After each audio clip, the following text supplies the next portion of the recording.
Imaginez que vous avez depuis des années. Vous prenez chaque jour votre comprimé contre l'hypertension. Vous suivez scrupuleusement les conseils de votre médecin. Pourtant, soudainement, vous vous sentez constamment épuisé. Vos chevilles gonflent, et lorsque vous allez aux toilettes, vous remarquez une étrange mousse dans vos urines. Vous croyez que tout cela est normal en prenant de l'âge. Mais ce n'est pas le cas. C'est un signal d'alerte que des millions de personnes âgées ignorent jusqu'à ce qu'il soit trop tard. Voici la vérité choquante. Plus de 73% des Français de plus de 60 ans prennent des médicaments contre l'hypertension.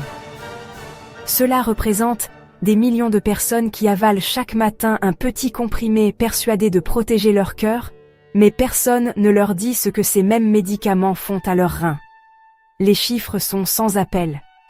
Au cours des 20 dernières années, le taux d'insuffisance rénale chronique chez les seniors a augmenté de façon alarmante, de 340%. Ce n'est pas un hasard. Il s'agit d'une épidémie silencieuse qui se déroule sous nos yeux sans que la plupart des gens ne s'en rendent compte. Après 60 ans, vos reins modifient de façon spectaculaire. Ils deviennent plus fragiles, fonctionnent plus lentement, et soudain des médicaments jadis sûrs se transforment en bombes à retardement. Le problème est insidieux. Les lésions se développent en silence.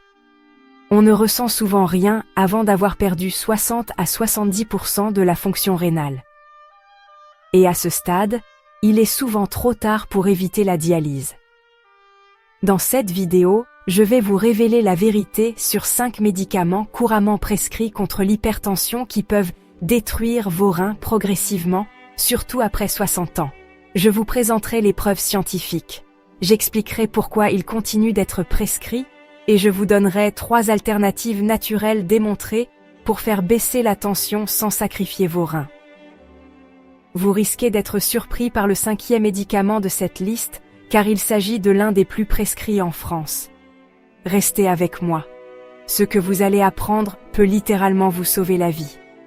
Avant d'aller plus loin, je vous invite à rejoindre la communauté de la chaîne « Pourquoi les reins deviennent vulnérables après 60 ans, Dr Stefano ». Abonnez-vous et activez la cloche afin de ne jamais manquer de conseils essentiels pour votre santé.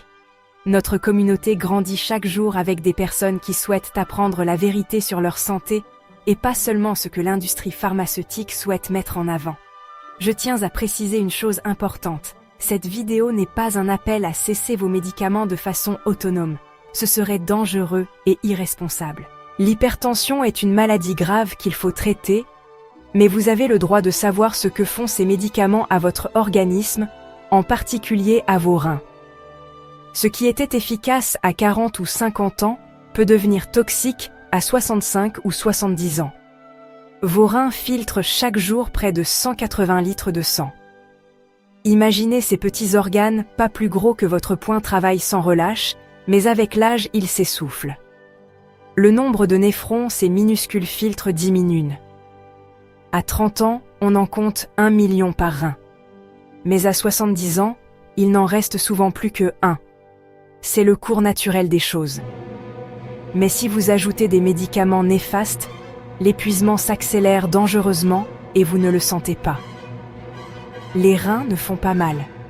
Il n'y a pas de symptômes spectaculaires jusqu'à ce qu'il soit trop tard.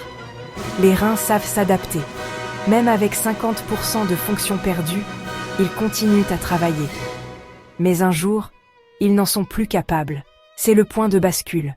Lorsque les symptômes apparaissent, fatigue extrême, perte d'appétit, nausées, démangeaisons, 70 à 80% de la fonction rénale est déjà définitivement détruite.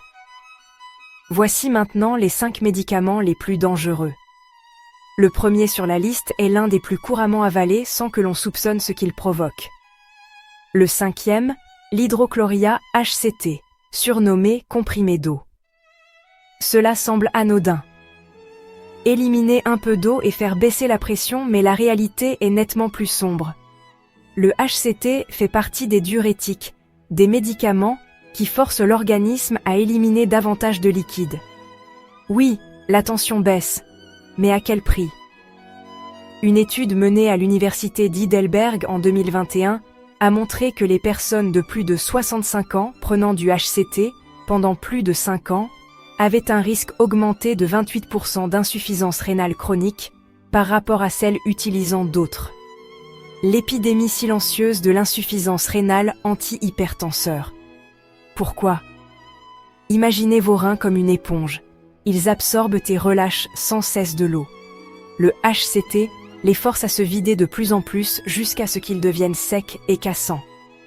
Et ce n'est pas seulement de l'eau que vous perdez aussi des électrolytes essentiels comme le potassium, le sodium et le magnésium. Ces minéraux sont indispensables au bon fonctionnement du cœur, des muscles et même à la clarté d'esprit. Lorsqu'ils se déséquilibrent, vertiges, confusion, crampes musculaires et troubles graves du rythme cardiaque peuvent survenir.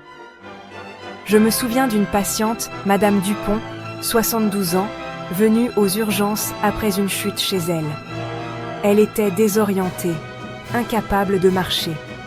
Ses analyses sanguines ont révélé un taux dangereusement bas de potassium et de sodium, en cause le HCT qu'elle prenait depuis des années sans contrôle régulier de ses électrolytes.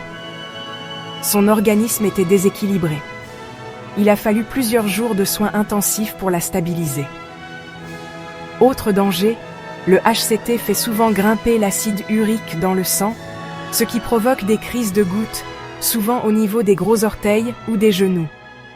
Douleurs subites, peau rouge chaude gonflée, impossibilité de marcher. Ce sont des cristaux d'acide urique qui se déposent dans les articulations tels des éclats de verre. En outre, le risque de diabète augmente car le HCT diminue la sensibilité à l'insuline. Résultat, vous prenez un médicament pour l'hypertension et récupérez des souffrances rénales, la goutte, voire le diabète. Ce n'est pas un échange honnête. Pourtant, le médicament Neo5, le diurétique comprimé d'eau, continue à être massivement prescrit en raison de son faible coût et des recommandations officielles, mais aussi parce que beaucoup de médecins ne mesurent pas toujours les conséquences à long terme sur vos reins. Le quatrième médicament à risque, ce sont les bêta-bloquants, surtout le métoprolol. Ces médicaments ralentissent le rythme cardiaque et abaissent la pression artérielle. Cela paraît logique et efficace, mais il existe un problème insidieux touchant surtout les seniors. Les bêta-bloquants réduisent l'apport sanguin vers les reins, qui ont pourtant besoin d'un flux fort et continu pour fonctionner correctement. Si cette perfusion est diminuée année après année, le rein s'étiole. Imaginez vos reins comme un jardin qu'il faut arroser régulièrement. Les bêta-bloquants ferment le robinet. L'eau passe encore, mais plus assez pour garder le jardin en bon état. Peu à peu, tout se dessèche. Une grande étude suédoise a montré que les patients âgés sous bêta-bloquants pendant 10 ans voyaient leur taux de filtration glomérulaire baisser significativement. C'est l'indicateur clé de la santé rénale. Résultat, les déchets ne sont plus éliminés. Les toxines s'accumulent entraînant fatigue, manque d'appétit, somnolence, des symptômes que l'on croit à tort inévitables avec l'âge. Autre danger particulier chez les diabétiques, normalement une hypoglycémie se manifeste.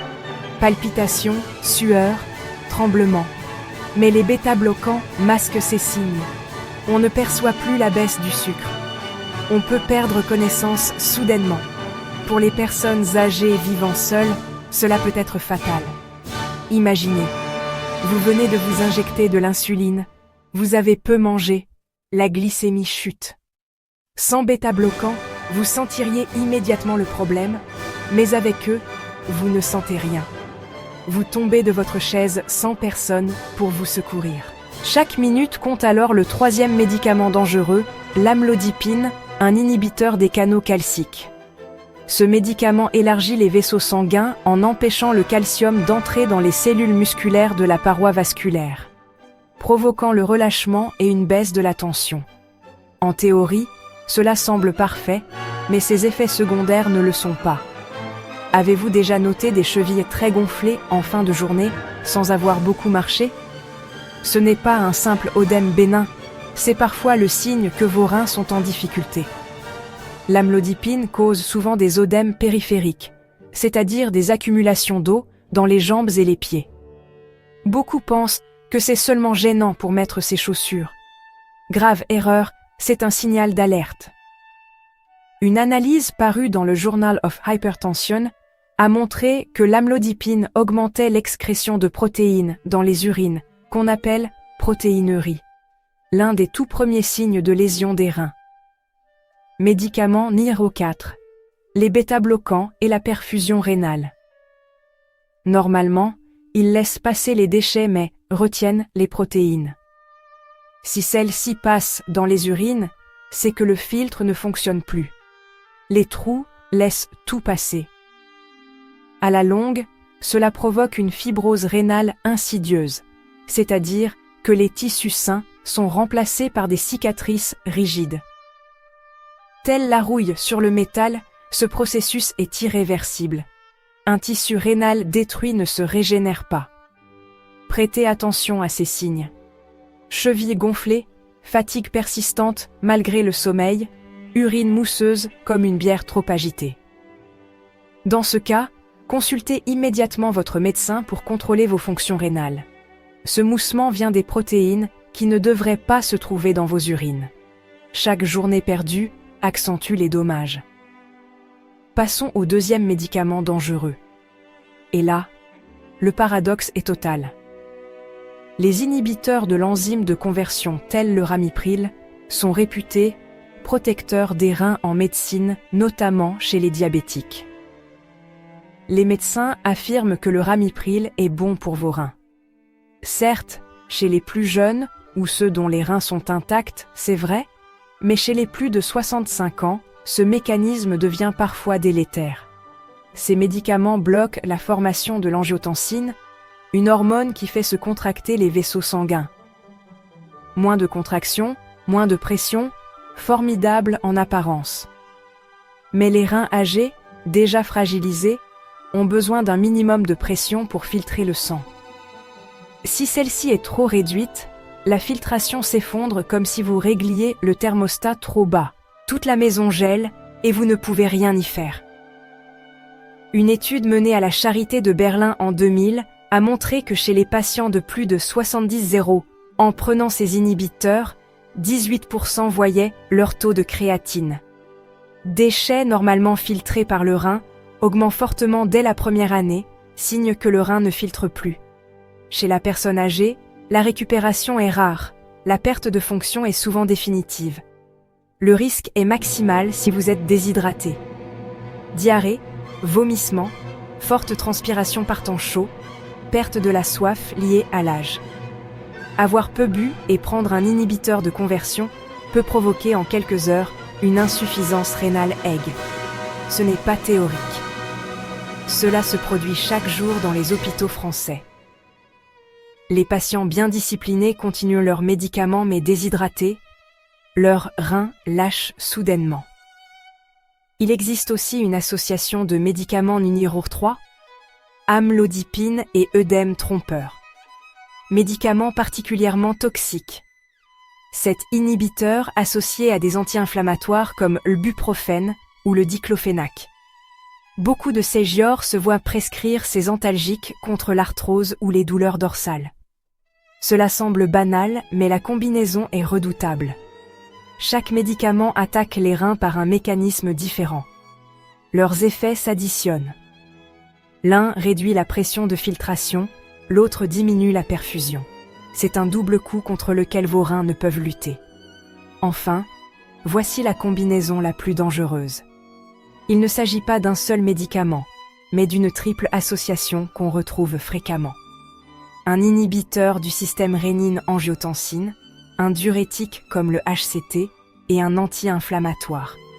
Les médecins nomment parfois cette triple attaque triple whammy. C'est littéralement un triple coup de massue pour vos reins. Cette combinaison est fréquente car elle abaisse rapidement la tension. L'inhibiteur relâche les vaisseaux, le diurétique vide les réserves d'eau. L'anti-inflammatoire calme la douleur. Pris ensemble, c'est un cocktail mortel. Une étude canadienne publiée dans le British Medical Journal a révélé que les seniors sous cette triple association voyaient leur risque d'insuffisance rénale aiguë multiplié par près de 6580% d'augmentation du risque. Pour illustrer, M. Martin, 68 ans, prenait depuis 10 ans du Ramil pour la tension.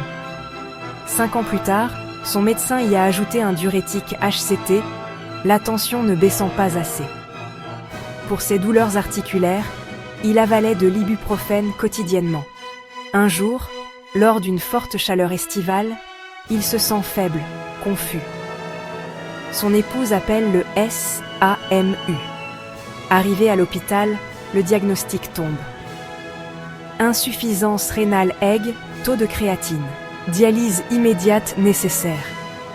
La déshydratation due à la chaleur aggravée par ces médicaments a été la goutte d'eau fatale. Depuis, sa vie tourne autour de la dialyse. 3 séances de 4 heures par semaine, perte totale de liberté. Pourquoi les médecins continuent-ils à prescrire ces médicaments numéro 2, les inhibiteurs de conversion, faux amis des reins association? Par habitude parce que les recommandations médicales sont conçues pour la majorité sans suffisamment tenir compte des spécificités de la personne âgée fragile. Parfois, le manque de temps empêche d'adapter chaque traitement. Le chiffre de la tension est corrigé, le dossier est clos, mais la santé des reins reste dans l'ombre. Personne ne demande vos reins, vont-ils supporter tout cela? C'est ainsi que des millions de personnes franchissent la ligne rouge. Mais il existe d'autres solutions. Voici 3 alternatives naturelles prouvées par la science pour abaisser votre tension sans sacrifier vos reins. Première alternative, le jus de betterave rouge. Simple en apparence mais puissamment efficace. Il contient naturellement de grandes quantités de nitrate que l'organisme transforme en monoxyde d'azote, un composant qui détend et élargit les vaisseaux sanguins. Une étude à l'université Queen Mary de Londres a montré que chez des seniors buvant 250 ml de jus de betterave chaque jour, la pression systolique diminuait de 8 à 10 mm de mercure en 4 semaines. C'est l'effet de nombreux médicaments, mais sans leur danger. Pas de lésions rénales, pas de déséquilibre électrolytique, aucune interaction dangereuse. Pour en bénéficier, buvez chaque matin un verre de jus de betterave pur non sucré. Le goût est terreux, il faut s'y habituer. Sinon, mélangez-le à du jus de pomme ou de carotte. Vous pouvez aussi consommer la betterave crue, râpée en salade ou légèrement cuite. Les nitrates résistent bien à la cuisson. Seconde alternative, les aliments riches en potassium comme l'avocat, les épinards, la banane, les haricots blancs. Le potassium est l'ennemi naturel du sodium, le sel qui fait monter la pression. Le potassium aide à l'éliminer par les reins, restaurant l'équilibre. Une grande étude publiée dans le Journal of the American Heart Association a montré qu'un apport quotidien d'au moins 3500 mg de potassium réduit de 24% le risque d'AVC. Une seule avocat apporte environ 700 mg, une portion d'épinards 500 mg, une banane 400 mg. En 3 portions par jour, on couvre l'essentiel des besoins. Attention toutefois, si votre fonction rénale est déjà très diminuée, n'augmentez pas spontanément la combinaison la plus dangereuse pour les reins, consommation de potassium sans conseil médical. Un excès peut conduire à de graves troubles du rythme cardiaque. Faites toujours vérifier votre fonction rénale avant de changer radicalement votre apport en potassium. Troisième alternative, le magnésium. Ce minéral détend la paroi des vaisseaux sanguins, aidant à faire baisser la tension. Beaucoup de seniors souffrent d'un déficit méconnu car l'absorption intestinale diminue avec l'âge et certains médicaments dont les diurétiques favorisent la fuite du magnésium. Une étude parue dans la revue Hypertension a montré que la prise de 400 mg de magnésium par jour abaisse la tension de 5 mm de mercure en moyenne. Cela peut sembler peu, mais chaque point compte, et le magnésium renforce aussi le sommeil, limite les crampes et stabilise le rythme cardiaque. On le trouve dans les noix, graines, céréales complètes, chocolat noir, ou via des compléments de préférence sous forme de citrate mieux supportés. Comme toujours, parlez-en à votre médecin. Un excès de magnésium est également dangereux si les reins sont abîmés. Voici l'étape capitale. Comment aborder tout cela avec votre médecin? Voici une stratégie en 3 étapes simples et efficaces. Première étape, informez-vous sur votre traitement. Notez précisément quels médicaments antihypertenseurs vous prenez, depuis quand, à quelle dose et tous les autres traitements réguliers, en particulier les antalgiques. Préparez une liste de questions.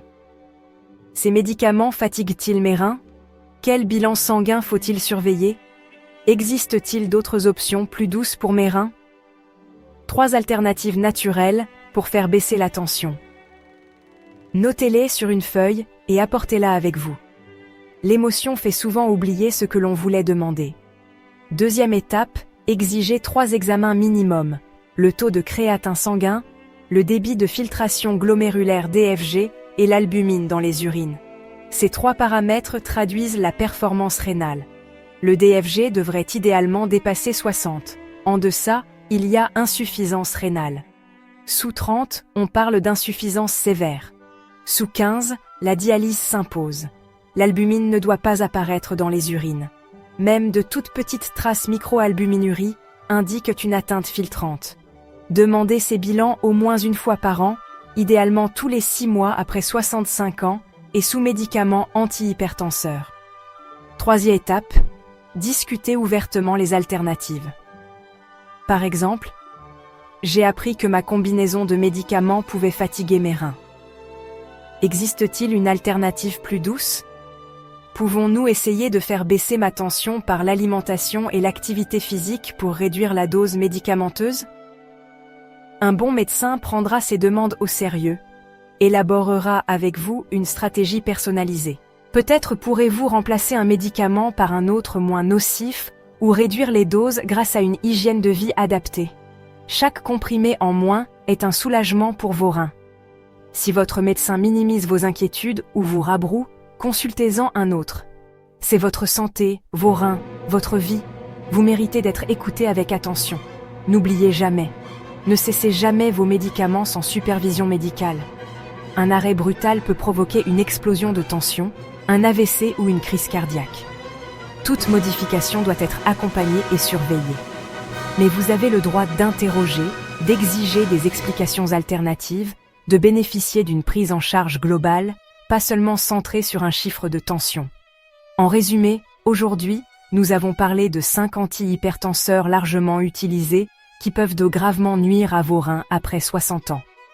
L'hydrochloria, le diurétique qui assèche les reins, les bêta-bloquants comme le métoprolol, quels examens demandez à votre médecin bride, la perfusion sanguine, l'amlodipine, le bloqueur calcique qui accumule l'eau, les inhibiteurs de l'enzyme de conversion comme le ramipril qui peuvent provoquer un effondrement aigu de la fonction rénale, et la triple combinaison véritable cocktail mortel pour vos reins.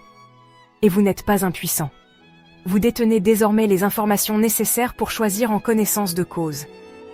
Vous connaissez 3 alternatives naturelles. Le jus de betterave, les aliments riches en potassium, le magnésium. Vous savez quel bilan surveiller et comment aborder le sujet avec votre médecin. Ce savoir est un pouvoir. Il vous redonne la maîtrise de votre santé. Vos reins sont précieux. Ils travaillent dans le silence chaque jour pour vous, filtrant les toxines, régulant l'eau, stabilisant votre tension, mais ils sont fragiles. Protégez-les. Ne craignez pas de poser des questions. Si cette vidéo vous a, message essentiel de prévention aidé, appuyez sur le bouton j'aime, partagez-la avec vos proches, surtout ceux de plus de 60 ans, sous traitement antihypertenseur. Vous pourriez leur sauver la vie. Abonnez-vous pour ne plus rien manquer. Écrivez en commentaire quels médicaments prenez-vous. Avez-vous noté des symptômes? Votre expérience peut être précieuse pour d'autres. Prenez rendez-vous cette semaine avec votre médecin. Faites contrôler vos reins. Parlez-lui des alternatives. Vos reins vous remercieront. À très bientôt dans une prochaine vidéo. Prenez soin de vous et restez en bonne santé.